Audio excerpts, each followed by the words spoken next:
for Conrad. Come up. Come up. Yes.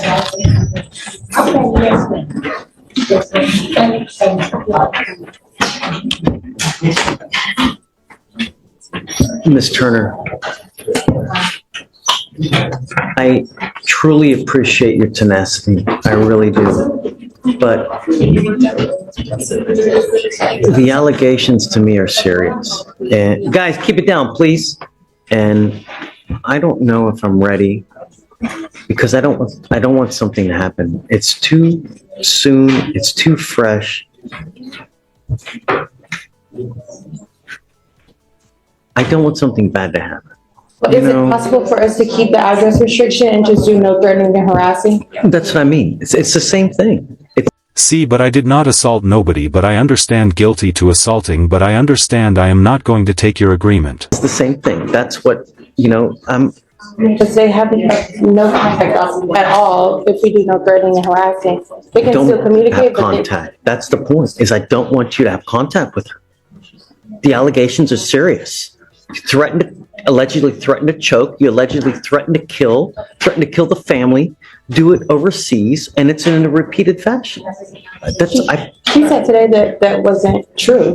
That's I don't not what know I was that. told on the call. Sorry, Okay. that's not what I was told on the call. She said that those statements were prior incidences where he had made those comments, and that the incident in question where he made the threat, the consequences of calling the police, she's claiming that he never made the gesture, but I don't have the body cams to watch it to see if that's actually what was said, which is why we're holding off on making a decision. So what is your position? Your position is to keep no contact? My position is no threatening or harassing.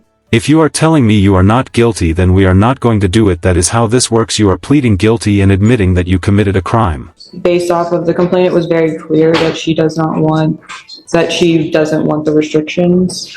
And I think that they will contact each other anyway. So rather than setting the defendant up to violate his bond conditions. No. There's no setting anyone up. We're clear what the consequence is if you try to have contact with her. I don't want you to have contact her for the time being now. I want you to appreciate the fact that you're not to have contact with her, and I'm warning you, don't do it.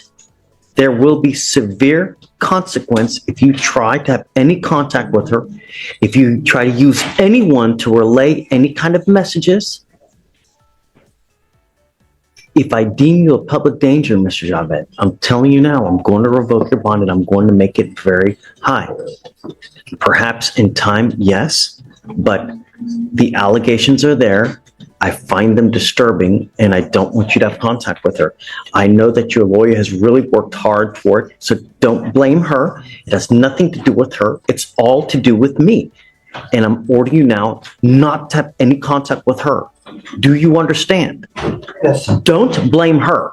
If you want to blame... If you stand up here and say you did not commit a crime, then you are not pleading. This is not a game. I am not going to let you plead guilty if you are not guilty. Anyone, you blame me. But for the time being, no means no. It doesn't mean maybe. It doesn't mean I've got kids. It doesn't mean I've got to get my car payment. It doesn't mean I got to get my house done. None of that makes a difference to me. My only concern is public safety. That's it. Do you understand? Yes. I'm not ready yet. The allegations to me are very troubling, and I get the fact that people try to either renounce, mitigate, recant, but I'm not ready yet. I'm just not. In time, perhaps, because, I'm always willing in time to, modify. It's just too soon for right now. Okay. Are there any kids in the relationship now? Good. Wonderful. So there's just no reason for you to have contact with this person for now. There's no reason. Don't. Time heals all wounds, and perhaps we can change it, but for the time being, no contact. Come back in a couple weeks, and then we can redo it. And then I want you also to give you guys sufficient time to do a full rib take time to do it the right way, not in a rush when you've got other, a gajillion things going on as well. And I appreciate you really coming down to help out as well, okay? Problem, and I'll make a So- note for Conrad to have a more in-depth discussion. The other thing is I'd like to talk to her as well, before, because I'd like to talk to her to tell her that, the ramifications, not to ever feel any type of fear. No one, absolutely no one should have to live in fear. If you are not guilty, then let us try it. I am not taking your plea of guilty. If you are not guilty, that is it, show. Like that. It just doesn't matter. It doesn't, imagine having to walk on eggshells because of the fear that if you make someone mad, they're going to explode. No one should have to live like that. So, and I'd like to impart that, that's it. All right. So, Mr. Turner, whatever reset you want, if you want to do a week, 2 weeks, whatever you'd like to do, I'm okay.